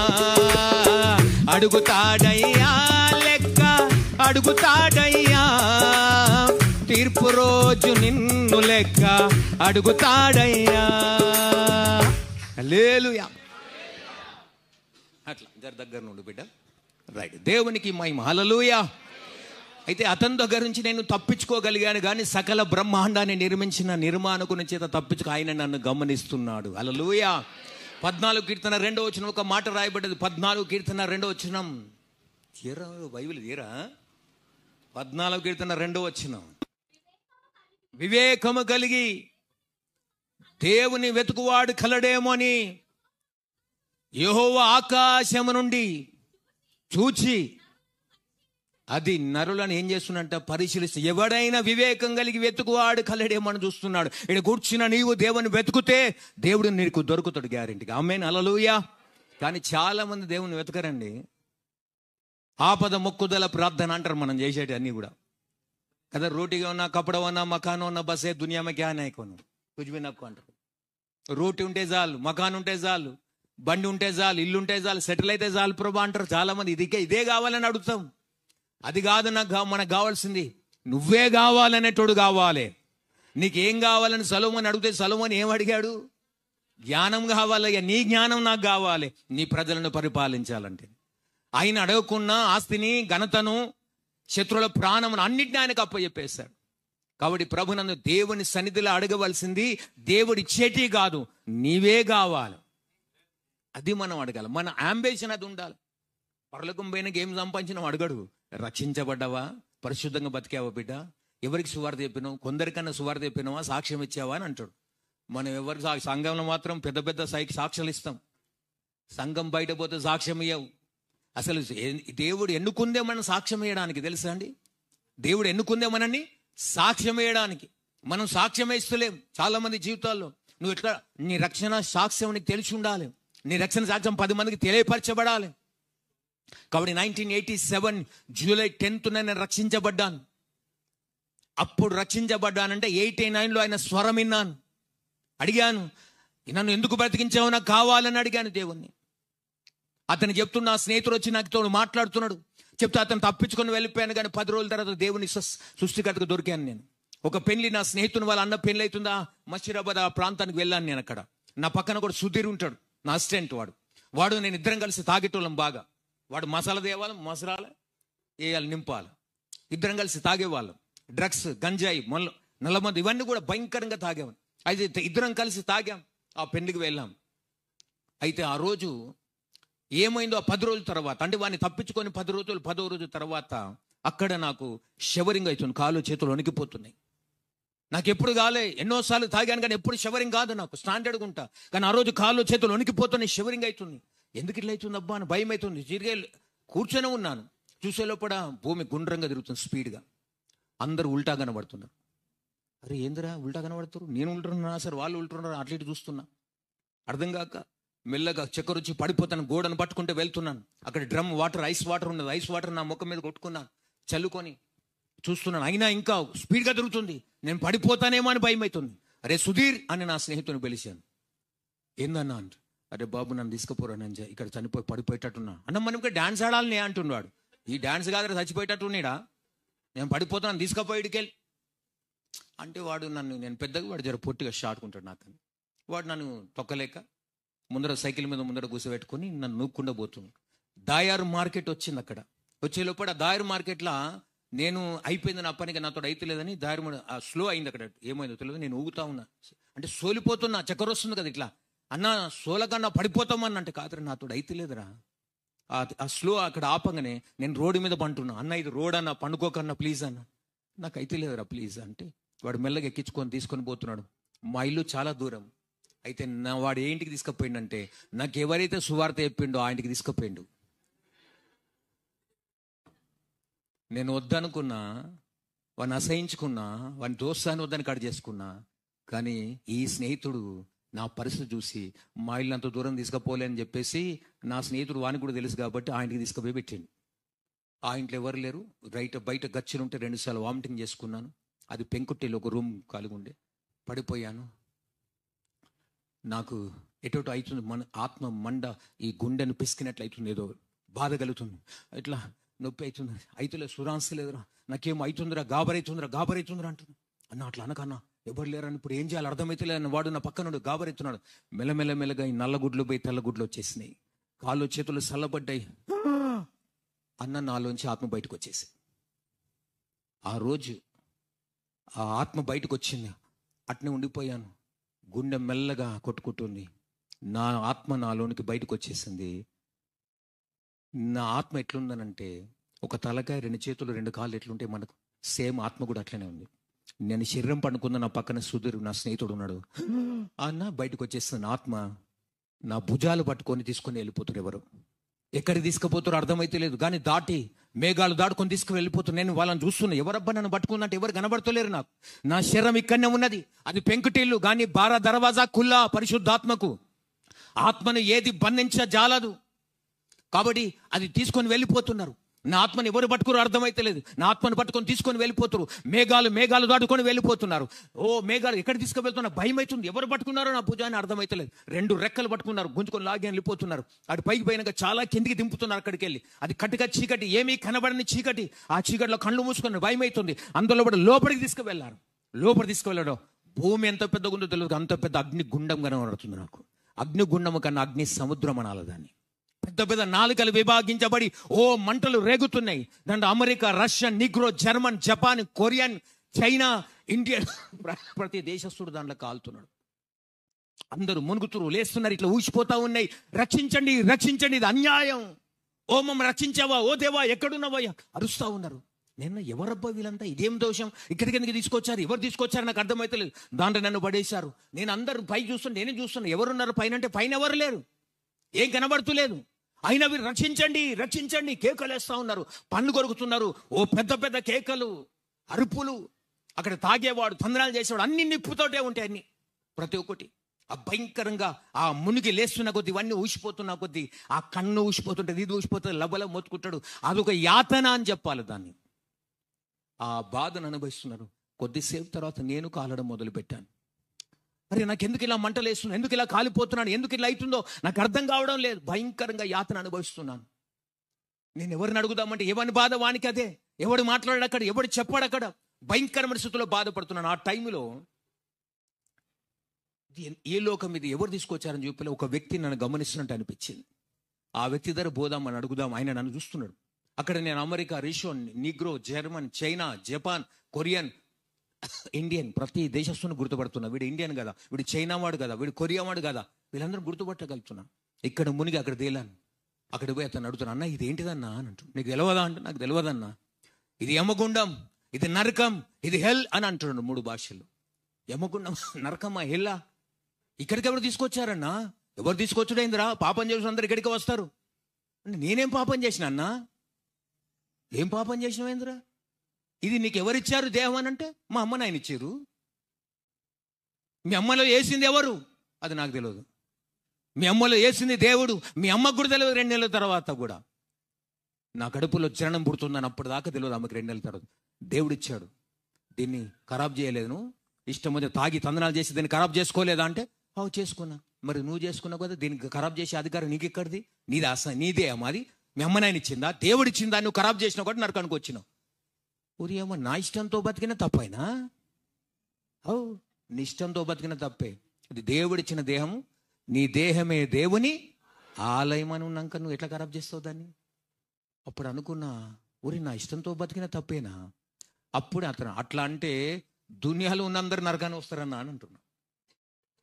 ఎందుకంటే అబద్ధాలు అన్నా పాపమే, చెడ్డ మాటలు పాపమే, బూత్ మాటలు, గలీజ్ మాటలు, పంచాయతీ పెట్టుడు, పుల్లలు పెట్టుడు, ఇవన్నీ ఉంటాయి కదా, అన్ని పాపాలే.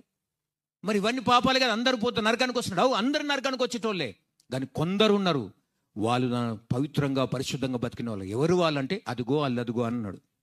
అక్కడ చూస్తే అందరు తెల్లటి వస్త్రాలు వేసుకొని, చేతులెత్తి, ముఖము నిండా నవ్వు ఉన్నది, కళ ఉన్నది, వెలుగున్నది. అందరు స్తోత్రం స్తోత్రం, హల్లెలూయా హల్లెలూయా అనే పదాలు మాట్లాడుతున్నారు. వాళ్ళు నవ్వుతా ఉన్నారు, సంతోషంగా. వాళ్ళు సంతోషంగా నవ్వుతున్నారు, మనం ఎందుకు బాధపడుతున్నారు. కారణం ఏంటిదంటే అంటుడు, వారికి మనకు మధ్యవర్తి ఒక్కడే, యేసుక్రీస్తు నరుడైన దేవుడు అని అన్నాడు. హల్లెలూయా. 1 తిమోతి 2:5 రాయబడ్డది మాట. నరకంలో చెప్తున్నాను ఆయన మాట. నాకు ఆయన ఎవరో నాకు తెలియదు, నరకంలో నాకు సువార్త చెప్తున్నాడు ఆయన. యేసుక్రీస్తు ఆయన వద్దండి, ఆ యేసుక్రీస్తు మానవుల కోసం, లోక కళ్యాణం కోసం, మానవ జాతి కోసం, సర్వ మానవాళి కోసం సిలువలో బలియాగమే రక్తం కార్చాడు. ఆ రక్తము ద్వారా కడగబడిన వారే వారు. మనం ఒప్పుకోలేదు, నమ్మలేదు, కానీ మనం మీడికి వెళ్ళినాం అని అన్నాడు ఆయన. అరే, నా ఫ్రెండ్ చెప్పిండు యేసుక్రీస్తు అనే క్రైస్తవుడు, మార్గమాలలో దేవుడు అనుకున్నాను. ఈ దేవుడా, ఎంత పొరపాటు చేసిండ్రా నాయన అనుకుని అప్పుడు బాధపడుతూ, అయ్యో నాకు ఇంకొక అవకాశం ఉంటే బాగుండు కదా అనుకుంటున్నా. దేవుని కృపను బట్టి నాకైతే ఇచ్చిన అవకాశం, నీకుందో లేదో నాకైతే తెలియదు. దేవుడు నన్ను అట్లా అనుకుంటున్నానో లేదో, కింద నా దేవుని దగ్గర నా స్నేహితుడు ఏ సువార్త చెప్పి, నా సువార్త చెప్పినోడు ఇంటికి వచ్చింది. వాళ్ళ ఇంటనే కదా పడ్డాను, వాళ్ళ ఇంటికి వచ్చి వాడు పడిపోయి చూసిన తర్వాత ఏమైందంటే, నాకు వినబడుతుంది కానీ ఎట్లా వినబడుతుందంటే, ఇప్పుడు నేను మాట్లాడినట్టు కాదు. పడతానా పడతానా, ఎక్కడున్నావన్నా, ఏం చేస్తా, ఇట్లా వినబడుతుంది. అంత దూరం నాకు మెల్లని స్వరం వినబడుతుంది. వాడు గట్టిగా పిలిచి ఊపుతున్నా కూడా గద వినబడుతుంది. ఆ ప్రేమ్ అనే బ్రదర్ వచ్చిండు. వచ్చి వెంటనే డాక్టర్ని తీసుకొచ్చి, doctor MBBS Prakash doctor, ₹2 doctor అంటేనండి. ₹2 తెలుసా మీకు? ₹2 ఆయన తీసుకొచ్చి ఆయన చూపడితే, ఆయన చూసి నా అడిగాను, ఎవరు లేరా పెద్దోళ్ళు అంటే, లేరు, చాలా డేంజర్ ఉండే, బీపీ డౌన్ అయిపోయింది, పల్స్ రేట్ పడిపోయింది, నిమిషానికి 72 సార్లు కొట్టుకున్న గుండె 50 సార్లు కొట్టుకుంటుంది, త్వరగా తీసుకుపోరా, గాంధీకి తీసుకుపోరి అని చెప్పి వెళ్ళిపోయింది. అప్పుడు ఈ ప్రేమ అనే వ్యక్తి ఏం చేయాలి, అర్థం కాక నాకు వినబడుతుంది డాక్టర్ మాట్లాడేది మెల్లగా. వాడు ఒక బుక్ తెచ్చాడు. పోయి నా ఇంట్లో పడేసినవేందిరా, మా ఇంట్లో వస్తే ఎట్లరా అని అంటున్నావు అంతోడని. సరే ఒక బుక్ తెచ్చి చదువుతున్నాడు. నశించిన దాన్ని వెతికి రక్షించుడు ఒక మనిషి కుమారుడు వచ్చాను అని చదివాడు. మళ్ళీ దేవా మనుషులందరినీ ప్రేమించే దేవుడవు అని చెప్పి కొన్ని మాటలు చదివి, అయ్యే నా పేరిట ఏది అడిగినా చేస్తాను వాగ్దానం ఇచ్చావు అని ఇట్లా చదివి కొన్ని మాటలు చదివిన తర్వాత మూసేసి నాకు ప్రార్థన చేయడం మొదలు పెట్టాడు. వాడు ప్రార్థన చేస్తూ చేస్తూ అతని చెయ్యి నా నుదుటి మీద పెట్టాడండి. ఇట్లా పెట్టిండో లేదో ఆ అగ్ని గురించి నా ఆత్మ టక్కుమని లేచింది. దేవునికి స్తోత్రం, హల్లెలూయా. నాకు ఇంకో అవకాశం ఉంటే బాగుండంటే ఇదే జరిగింది. అక్కడ వాడు చేయి పెట్టిండు, నా ఆత్మ టక్కుమని లేచింది, లేపుకొని వచ్చింది. వస్తూ కిందికి వచ్చే లోపట అసలు భూమి ఏం కనబడతలేదు, అసలు ఏం లేదని శూన్యం అంతా. కిందికి వస్తే జలమయం, అంత జలం కనబడుతుంది. భూమే గింతున్నది, భూమే ఇంతున్నది. భూమిలో మన ప్రపంచాలు 200 పైన పెంచి ఉన్న ప్రపంచాలు ఉండాలి. దాంట్లో మన ఇండియా ఉండాలి, దాంట్లో మన తెలంగాణ ఉండాలి, దాంట్లో నీ హైదరాబాదు బాలాజీనగర్ ఉండాలి, దాంట్లో నీళ్లు ఉండాలి, దాంట్లో నువ్వెంత నేనెంత చెప్పండి. అంచే దావీదు అంటాడు కదా, దుమ్ము వంటి వాణ్ణి ధూళి వంటి వాణ్ణి ప్రభువా. నేనన్నా దావీదు దుమ్ము ధూళి అంటే ఏందా, ఇంత పెద్ద రాజుని చేసినాకనంటే నిజంగా దుమ్మే, మనం ధూలే. గాలి వస్తే పొట్టెగిరిపోయి బతుకులు మనమేమి ఇంకా విర్రవీగుతూ ఉంటాం. నా కులం, నా గోత్రం, నేను పెద్ద, నేను ఆఫీసర్ను, నేను బాగా చదువుకున్నాను, చాలా ఉన్నత స్థితిలో ఉన్నాను, చాలా నాలెడ్జ్ ఉన్నది నాకు. ఒరే నీ నాలెడ్జ్, నీ బలం, నీ కులం, నీ గోత్రం ఏది పనిచేయదు అక్కడ. యేసు నామమున హల్లెలూయా. యేసుని తెలుసుకోకపోతే నువ్వంతా శూన్యమే. అయితే అప్పుడు నాకు కిందకు వస్తున్నా, ఇక్కడ మిద్దలు కట్టుకుంటాం కదండి, ఆత్మకి ఏం లేదు, అన్ని కుల్లా ఉంటుంది. బారా తర్వాత కుల్లా చెప్పినగా, అన్ని కుల్లా ఓపెన్ టాప్. వస్తుంటే పెంకుటిల్లు, నా శరీరం పండుకుంది, నా పక్కన సుధీర్ నా స్నేహితుడు ఉన్నాడు. వాళ్ళు ఏమో చేస్తున్నారు, వాళ్ళు ప్రార్థన చేస్తుంటే నాలో బయటకు వచ్చేసా. లోపలికి పోయి దాహం అంటే వాడు ఏదో వానికి ప్రార్థన జవాబు స్తోత్రం స్తోత్రం హల్లెలూయా హల్లెలూయా గట్టిగా అరుస్తున్నాడు. తర్వాత నీళ్ళు తెచ్చి నాకు నోట్లో పోస్తున్నాడు, చెంచుతోటి పోస్తున్నా. నోరు కాలిపోతుంది. నేను నిప్పులు పోస్తున్నా అంటే లేదు పాడుతున్నా, నేను నీళ్ళే పోస్తున్నాను. నేను కాలిపోతున్నారా, లేదు పాడుతున్నా, నేను నీళ్ళే పోస్తున్నా. పాడుతు నేను ప్రార్థన చేసినా సగం బాగాను, ఇప్పుడు నువ్వు ప్రార్థన చేసుకో అంటాడు. ఒరే సగం దింపే వెళ్ళిపోతావేమరా, ఈ సగంలో నేనేం చేయాలి ఇప్పుడు, నాకేం తెలుస్తుంది, నాకు ఈ ప్రేయర్ తెలియదు, ప్రార్థన తెలియదు, ఏం తెలియదు. ఎట్లా చేయాలంటే డాక్టర్ దగ్గర పోయి, ఏం డాక్టర్ నాకు ఈ చలి పెడుతుంది, నొప్పి లేస్తుంది, నడుము నొప్పి, కాలు నొప్పి అని చెప్పవా, అట్లనే చెప్పు, ఏసయ్యా అని చెప్పి అన్నీ చెప్పు అంటాడు. ఒరే నాకు అది తెలియదురా దయచేసి. అప్పుడు బతలాడుతున్నాండి అన్ని, ఎందుకంటే వాడు ప్రార్థన చేస్తే జరిగింది అద్భుతం. ఇంకోసారి ప్రేయర్ చేయవా ప్లీజ్, ఒక్కసారి ప్రేయర్ చేయవా, ఏదో పూజ చేస్తావు చేయరా పూజ అని. పూజ కాదు ప్రేయర్ అన్నాడు. సరే ఏదో ఒకటి చేయరా అంటే సరే అని చేస్తాను, నువ్వు కన్ను మూసుకో అన్నాడు. ఎల్లెలకల్లి పండుకొని ఉన్నా, చేతనెత్తలేదు నాకు. పండుకొని ఉన్నా, లేవలే, ఇంకా చేతులు జోడించమన్నాడు, చేతులు జోడించి ఇట్లా పండుకొని కళ్ళు మూసుకున్నాడు. కళ్ళు మూసుకున్నా. ఇంకేం చేయాలని అడుగుతున్నా, నాకు తెలియదు కదా ఏం చేయాలంటే. అతను నాకు ఒక మంత్రం నేర్పిండు. ఆ మంత్రం మీకు నేర్పనా, నాతో అంటారా మీరందరూ అనండి నాతో కలిసి. యేసయ్యా నా దేవా నన్ను రక్షించు, యేసయ్యా నా దేవా నన్ను బ్రతికించు. ఇదే మంత్రం, ఇంకా వేరే ఏ మంత్రం చెప్పు. ఊరి ఇంతనే ముక్కనారా, నేను ఇంత పెద్ద శ్లోకాలు ఉంటుంది అనుకున్న ప్రార్థన అంటే ఇదేనండి, ఇదే ప్రార్థన చెయ్యి. ఎన్నిసార్లు అనాలా అంటున్నా, ఎన్నిసార్లు అన్నాను, నేను ప్రార్థన చేసేదాకా అంటూనే ఉండను అన్నాడు. సరే అని కళ్ళు మూసుకున్నా. 20 సంవత్సరాలు అప్పుడు నాకు కళ్ళ నిండా నీళ్ళు గారిపోతున్నాయి. సావు వస్తే ఎవడైనా ఏడవలసిందండి. చావు ముందర పెద్ద పెద్దవాళ్ళు కూడా గిర్రం తిరిగి పడిపోతారు అంతే. సావుని జయించేటోడు ప్రపంచంలో ఏవో లేరు, యేసు ప్రభు తప్ప. ఆమేన్ హల్లెలూయా. కాబట్టి ఆ స్థితిలో పడిపోయినా నేను. అప్పుడు అతను సరే నేను ప్రార్థన చేస్తా, నువ్వు ఈ మాట అన్నాను. ఎన్నిసార్లు అన్నాను. సరే అంటుండే పాడుతో నమ్మకంతోను ఆ మాట అన్నాడు. అంటే నారాయణను గొలవాలంటే నాభి నుంచి రావాలి, బొడ్డు నుంచి రావాలి, లోపలికి వెళ్ళి అనుమంటుండేమో అని కళ్ళు మూసుకుని మెల్లని స్వరంతో యేసయ్యా నా దేవా నన్ను బతికించు, యేసయ్యా నా దేవా నన్ను రక్షించాడు మెల్లని స్వరంతో అంటున్నాను. వాడు ప్రార్థన చేస్తా ఉన్నాడు. దేవా నా స్నేహితుని సువార్త చెప్పాను, ఇతను మరణించడానికి వీలేదు, మరణమా రోగమా సాతానా బిడ్డను వదిలిపోమని ప్రార్థన చేస్తున్నాడు. నేను ఇదే యేసయ్యా నా దేవా నన్ను బతికించి, యేసయ్యా నా దేవా నన్ను రక్షించాను అంటున్నాను. ఇది నాకు స్పృహ ఉండి నాకు తెలిసి ఒక 10-12 సార్లు అన్నిండో చెప్పదాం అంటున్నా. కొద్ది తెలవకుండానే మెల్లని స్వరంతో అంటున్నా. నేను మెల్లకి స్పీడ్ అవుతుంది నా పదం, ఎందుకంటే ఆ పదములు ఏముంది తెలుసండి, యేసయ్య నామములో శక్తి ఉన్నదయ్యా, శ్రీ యేసయ్య నామములో శక్తి ఉన్నదయ్యా, యేసయ్య నామములో, శ్రీ యేసయ్య నామములో. నమ్మితే చాలు నీవు పొందుకుంటావు శక్తిని, నమ్మితే చాలు నీవు. అరే యేసయ్య నామములో పాడగడియా, యేసయ్య నామములో శక్తి ఉన్నదయ్యా, యేసయ్య నామములో శక్తి ఉన్నదయ్యా, యేసయ్య నామములో శక్తి ఉన్నదయ్యా.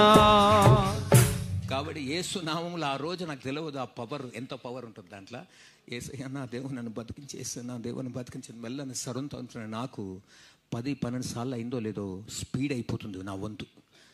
యేసు ప్రభు, యేసయ్య నా దేవుని నన్ను బతికి, యేసయ్య నా దేవుని రక్షించి, యేసయ్య నా దేవుడు, ఇట్లా స్పీడ్ అయిపోతున్న పదం.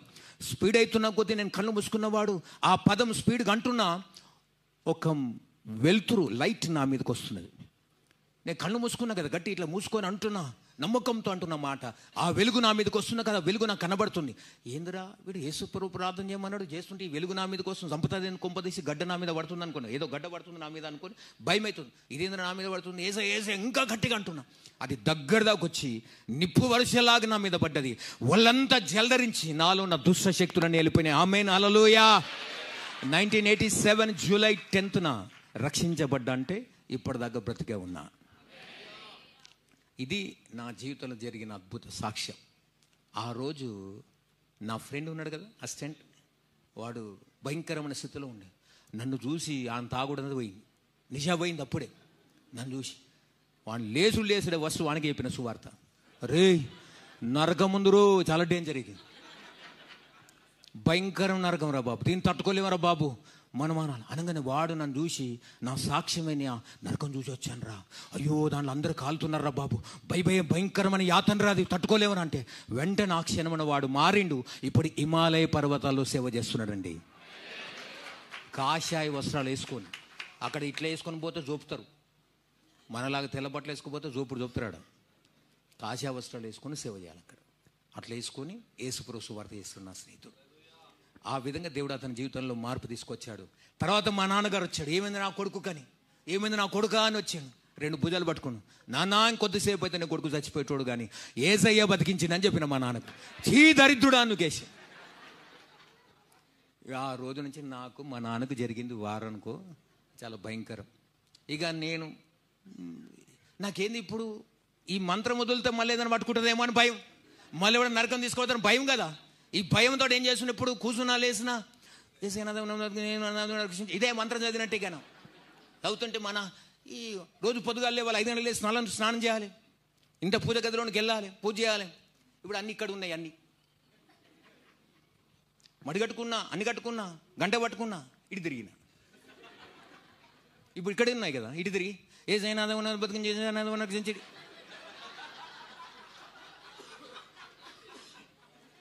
ఏమిరా పూజ అయిందా, మా నాన్న బయటికి వెళ్ళి రావద్దా, లోపలికి రావద్దా, గంట కొడుతున్నాం, మంత్రం వినబడతలేదు కానీ గంట మాత్రం వినబడుతుంది వాళ్ళకు.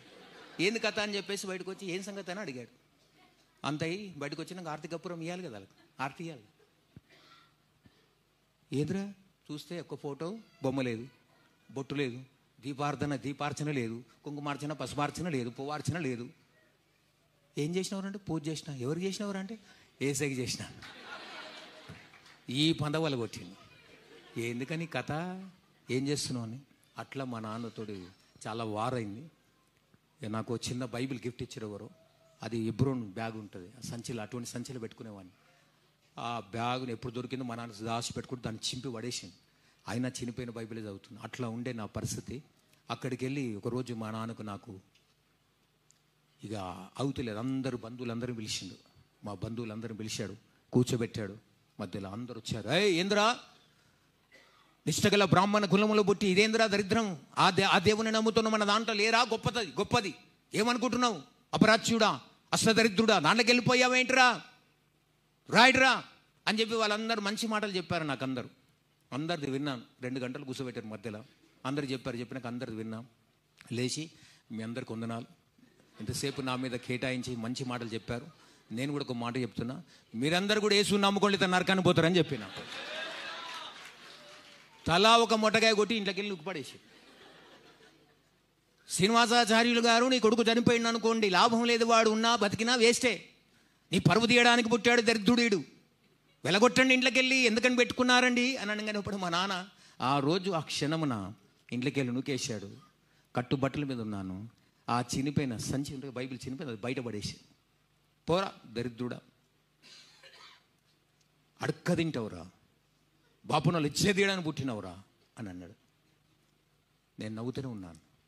బయటికి నూకేసిన కూడా బయటకు వచ్చినాక, అడక్కని తింటావు, నా ఇంటికి అడక్కని తినడానికి వస్తావు, నా దేవుడు ఆ పరిస్థితి రానియాడు. ఏ ధైర్యం అనండి తెలియదు. అది ఏసయ్య వస్తున్నా ఎంత ధైర్యం వస్తుందో తెలుసా అండి. ఈ ఏసై నమ్ముకొని కూడా రోగానికి భయపడతావు, దయ్యానికి భయపడతావు, నిమ్మకాయకి భయపడతావు.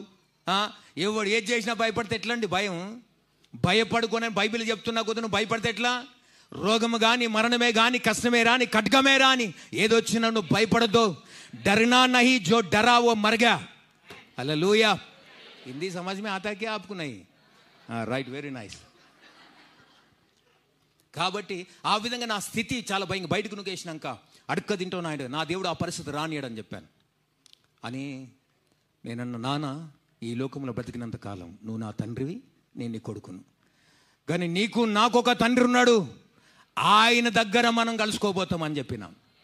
నువ్వే నా ఇంటికి వస్తావు కానీ నేను రానన్నా. అప్పుడు నా ఇల్లే లేదు, ఇంటికెళ్ళి నువ్వు ఇల్లేడు ఉంటుంది నాకు లేదు. కానీ నేను ఆ డైలాగ్ కొట్టినప్పుడు పొరా దరిద్రుడు అన్నాను. కట్టుబట్టల మీద వచ్చేసాను. చుట్టాల దగ్గర పోలేను, బంధువుల దగ్గర పోలేను. నేను పుట్టిన సంఘానికి వెళ్తే ఆ సంఘంలో పోయి గడబడి చేసిండు. ఆ పాస్టర్ గారు దండం పెట్టరా నాయన, మీ ఓలో బాపనందరి మీద పడుతురు, పోరా బాబా అన్నాడు. ఎటు పోవాలండి ఇప్పుడు? నేను చర్చి పోవడానికి లేదు, స్నేహితుల దగ్గర వెళ్ళడానికి లేదు, బంధువుల దగ్గర వెళ్ళడానికి లేదు, ఎక్కడికి వెళ్ళలేక కాచిగూడ రైల్వే స్టేషన్లో పండుకున్నాను. ఏం చేయాలి అర్థమైతే లేదు. ఏసై నమ్ముకుంటే సుఖాలు ఇస్తాడు, సౌఖ్యాలు ఇస్తాడు, డబ్బులు ఇచ్చి మార్పిడి చేస్తారు అంటున్నారు అందరు. కానీ ఏసై నమ్మినందుకు ఎవ్వడేమి ఏడు సార్. నా జీవితంలో దేవుడు చేసిన అద్భుతం, కాచిగూడ రైల్వే స్టేషన్లో పండుకున్నాను. పండుకుంటే పోలీసులు పండనిస్తారా? కోసం ఏంద్ర ఏడవంటున్నావు, ఏం లేదు, నడు చెలో ఊటం అంటారు. ఆడికెళ్ళి ఏడవండుకుంటే ఆడికెళ్ళి లేపుతున్నారు. 10 రోజులు నాకు అన్నం లేదు సార్. ఏసై నమ్ముకున్నాక విశ్వాసం ఎదుగుతున్నప్పుడు తిండి లేదు నాకు. పంచమన్న పరమాణాలతో తిన్న నేను 1 కిలో 2 కిలో లడ్డు మా నాన్న నా చేతిలో పెట్టేటోడు.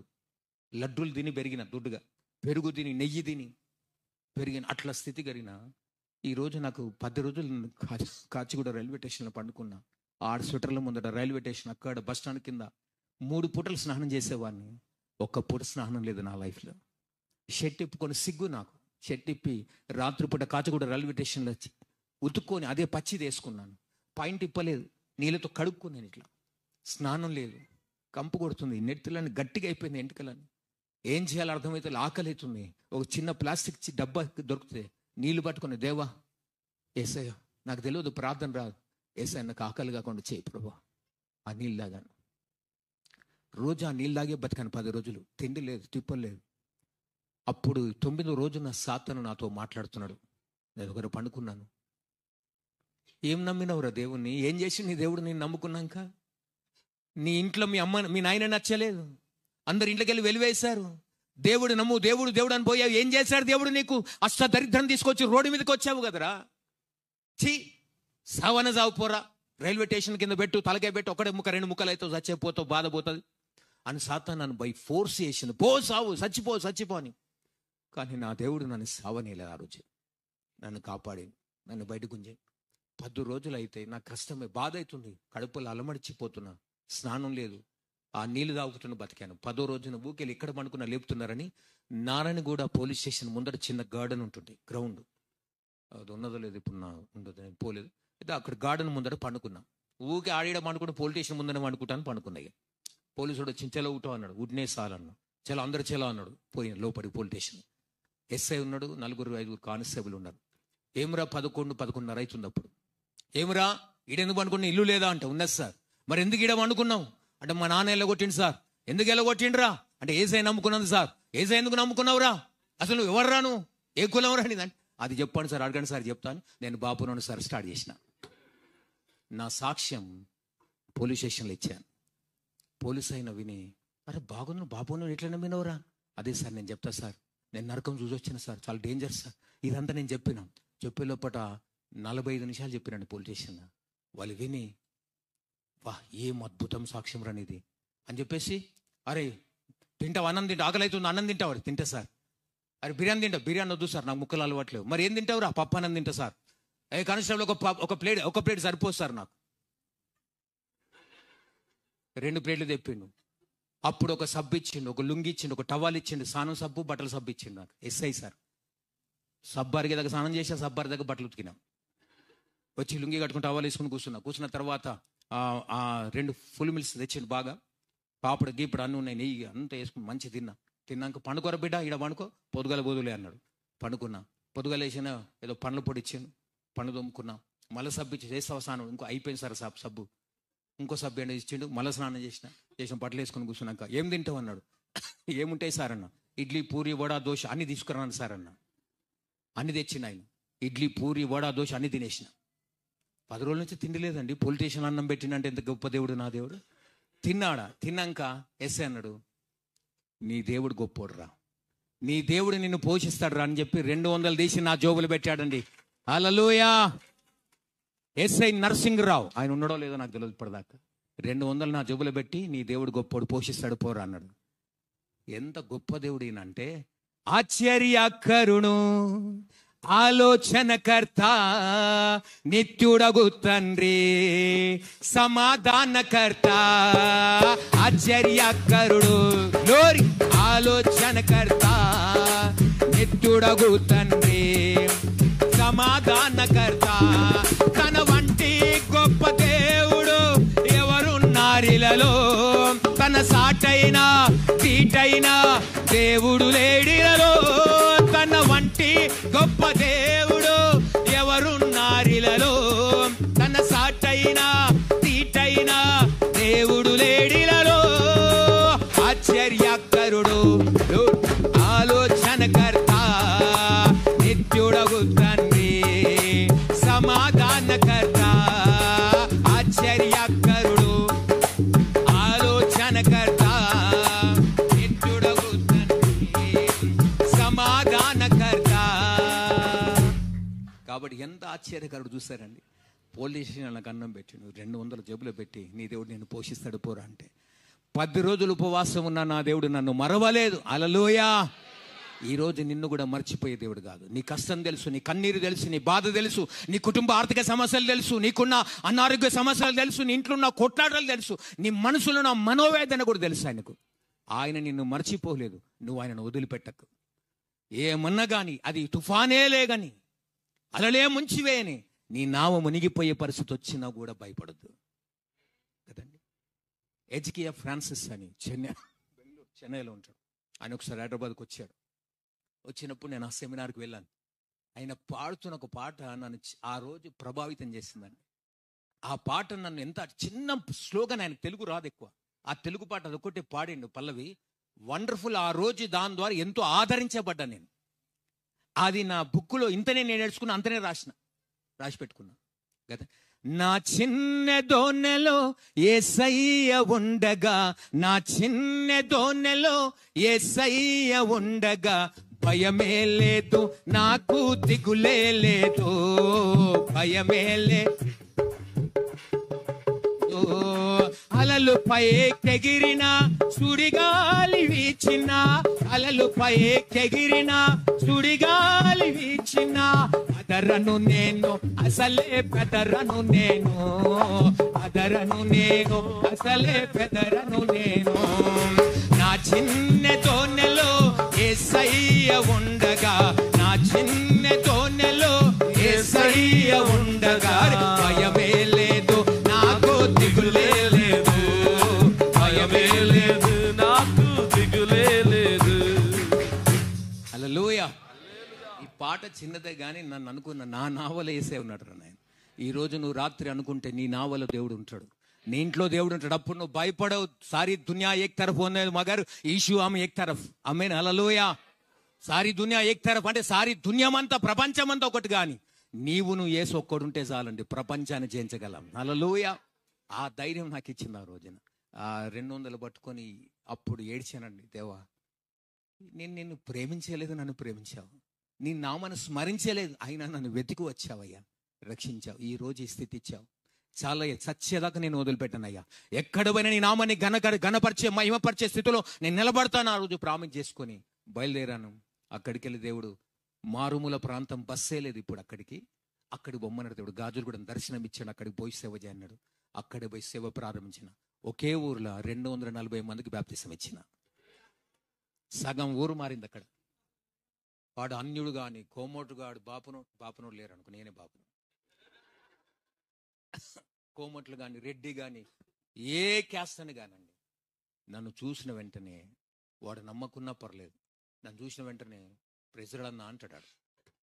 వాడిని ప్రెజర్ అంటే కూడా అర్థం తెలియదు, కానీ ప్రెజర్ అంటాడు. వాడు అన్యుడే, వాడు అన్న కనబడి నా ముందర కనబడితే, మా ఊర్లో వాడు సిగరెట్ బీడి అలవాటు ఉంటుంది, ఎవరికైనా ఉంటుంది కదా. ఉన్నప్పుడు వాడు చూడగానే పడే, ఐగారు వస్తుంది, 15 వస్తుంది, పడి. ఎక్కడికి వెళ్ళి వచ్చింది భయం వాళ్ళకి? నన్ను చూసి కాదు, నాలో ఉన్న దేవుని చూసి. నీలో దేవుడు ఉంటే అట్లా భయపడతారు ప్రపంచమే నీకు. దాసోహం అవుతుంది. హల్లెలూయా. ఆ ధైర్యంతో నన్ను నిలబెట్టింది, కాపాడింది. కాబట్టి ప్రభునంతా ఆ ఊర్లో పెద్ద చర్చి కట్టిన.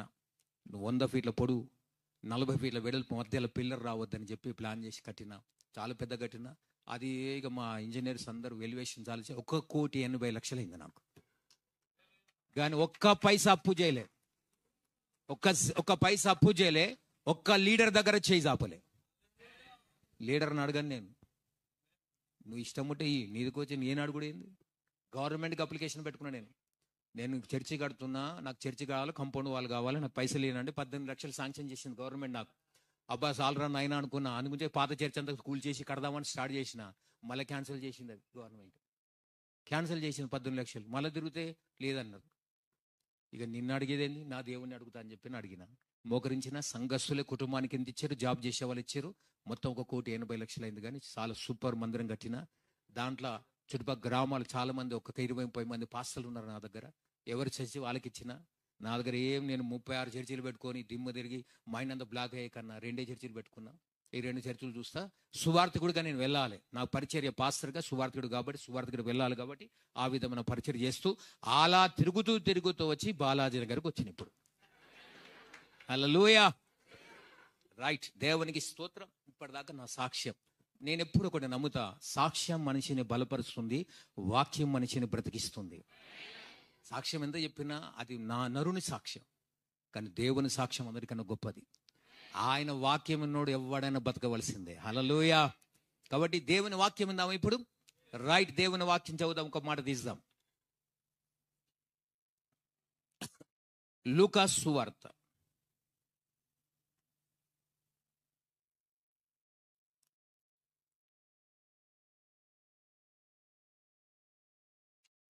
15వ అధ్యాయం.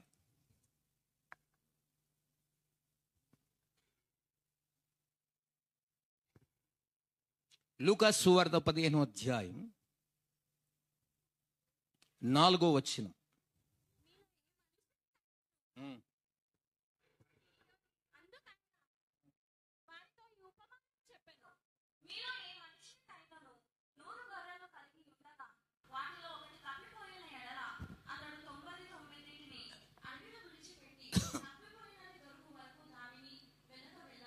దేవునికి స్తోత్రం. దేవుడి వాక్యము చేత మనతో మాట్లాడును గాక. కాబట్టి ప్రభునందు ప్రియ దేవుని సంఘమా, దేవుని బిడ్డలారా, ఇప్పటిదాకా దేవుని నా జీవితంలో జరిగిన ఒక అద్భుత సాక్ష్యం చెప్తున్నాను. ఇప్పటిదాకా సజీవంగా నిలబడి మా నాన్నగారు రక్షించబడ్డారు. మా నాన్నగారు నా దగ్గరికి వచ్చాడు, నా ఊరికి వచ్చాడు. అక్కడనే ఉండి కొద్ది కాలం నా ప్రేమ చూపాటు. కాలు ఇరిగితే ఎత్తుకుపోయి ఆయనకి ట్రీట్మెంట్ చేసిన, ఆయనకి స్నానం చేపించిన, బట్టలు వేసిన, పొర్ర పెట్టిన, గడ్డం గీకిన, అన్ని చేసిన. మా నాన్నకి సేవ తల్లిదండ్రులు చేస్తారు ఎవరైనా సేవ అయితే నాలు. గడ్డకెక్కిరంటే కదా తల్లిదండ్రులు మర్చిపోయేటోళ్ళు ఉన్నారు చాలామంది. మా నాన్నకు ఆ సేవ చేసినాక మా నాన్న నా చూసి, నా క్రియలు, నా ప్రేమతత్వం చూసి ఏమన్నా తెలుసండి, నీ దేవుడే నా దేవుడు అన్నాడు. హల్లెలూయా. అప్పుడు తీసినాడు జంజం. అప్పటిదాకా తీయలేదు జంజం. అక్కడికి వచ్చి కొద్దికాలం బతికినా కూడా జంజం తీసి అప్పుడు, నీ దేవుడే నా దేవుడు, నీ దేవుని నేను నమ్ముతున్నాను, నీ దేవుని నమ్మకపోతే నన్ను చూసేవాడిని కాదురా. నిజంగా అద్భుతకరుడని దేవుడే నమ్మాడు. మా అక్క రక్షించబడ్డది, మా బావ రక్షించబడ్డారు, వాళ్ళ పిల్లలు 3 పిల్లలు బ్యాప్తిసం, అందరికి బ్యాప్తిసం నేనే ఇచ్చిన. మా నాయన చనిపోతే క్రైస్తవ సమాధి చేసిన, ఊర్లోనే పెట్టిన సమాధి. అందరూ మా కాందాన్లో దేవుడు కదిలింపు తీసుకొచ్చిండు. ఇప్పుడు నీ దండం పెడతా రారా మా ఇంటికి అన్న కూడా పోయేదానికి టైం లేదు నాకు. వాళ్ళు ప్రార్థన చేయరా, మా ఇంట్లో దరిద్రం పని చేస్తుంది, వస్తే నువ్వు ప్రార్థన చేస్తే బాగా అవుతుందంట అని చెప్పి అట్లా పిలుస్తారు. ఇప్పుడు అట్లా ప్రార్థన చేస్తున్నాం. కాబట్టి ప్రభునందు ప్రియులారా, దేవుడు ఒక అద్భుతకరుడు, ఆశ్చర్యకరుడు, ఎన్నో అద్భుత కార్యాలు చేస్తున్న వాడు ఆయన. కాబట్టి ఆ విధంగా నా జీవితంలో దేవుడు గొప్ప కార్యాలు చేశాడు.